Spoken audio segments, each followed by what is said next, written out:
Let's get some more on this. Joining me live, former Pentagon advisor Jason Israel, of course, with the US Navy Reserve while he's here in Australia. Thanks very much for your time. What of the situation in Myanmar? It's essentially got now this, well, it has had for a while, this culture of military overthrow or control. What chance people power? Thanks for having me, Tom, and as always, thanks for mentioning my Navy Reserve affiliation. As a reminder, as I'm not on duty, these views are my own. As you mentioned, there is enough, we do have data on previous coup attempts and coups within Myanmar to see what's happening here, and this actually kind of fits the mold of what we've seen. So we can go through some stages here. One is, the first thing, as you mentioned, as we saw, Sean Turnell has been detained.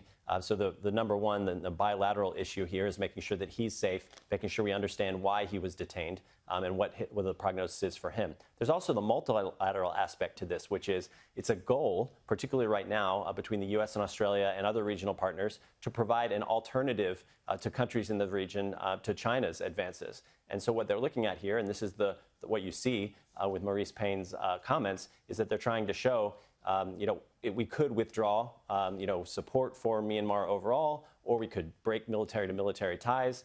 But it does make sense to take a stance and see if you can remain close to Myanmar, while China certainly will be looking to take advantage of the way that it has looked at this coup. And you might have seen that China's term for it was a major cabinet reshuffle, so very different words being used.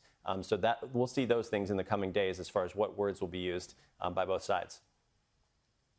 Yeah, major cabinet reshuffle, that's certainly one way of describing it. Right. Look, I could talk about that for a while, but we've got a few other issues and we're a bit short on time today. President Biden, the phone call went out, of course, to Scott Morrison. What did you make of the timing and the tone of it? I mean, we get in a bit of a tiz, as you know, down here now. We look at the order and we came after Russia and we thought, hang on, what's happening to the alliance?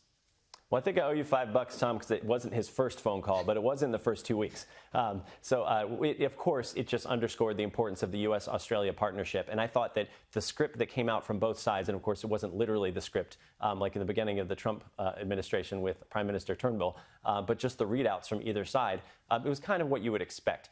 You saw that President Biden would very casually use the term, competing with China, making sure that we're responding to China and preventing China's use of malign action in the region, while Prime Minister Morrison would just talk about regional issues and ensuring that there's regional security and a return to a free and open Indo-Pacific without mentioning China as specifically. I think it would be really interesting to look back a year later and see if these words are the same words, if China's actions would cause the U.S., Australia, and other partners to use more brazen language in their discussion. Everything we see over the next year will determine what kind of language they're going to use. And those are the kind of metrics I'll be following to see if we're getting into more of a forward-leaning posture from the Australia side as well against China. Well, speaking of China, this is a really interesting move. The G7, this proposal to go from the G7, the group of seven, the seven biggest economies basically, to the D10. Now, this would be the democracy 10. It would include Australia, India and South Korea. Does it become a quasi-group for, ballast against this Chinese power? Because so many groups China is in these days, and look at trade where the US is not involved in some of these groups, but this would be different. What did you make of this potential development?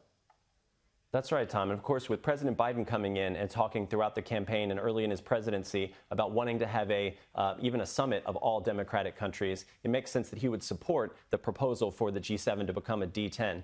Well, the next host of the G7 is the UK. And the UK has already stated that in June at the G7 summit, they're going to use their hosts' rules that allow them to invite who they want to invite India, South Korea, and Australia to every session, making it a de facto D10 already.